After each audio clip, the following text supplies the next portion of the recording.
பதில் வேண்டாம் ஐயனே, பார்வை போதும். கதி என்றே நான் இருக்க காணாதிருத்தல் தகுமோ?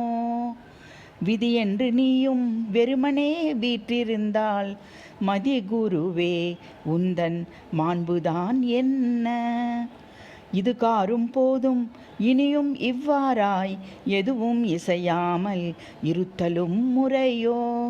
நதியாக பிரவாகம் நன்மைதனை எமக்கு புதிதாக பூத்து புதுமை செய்யம்மை.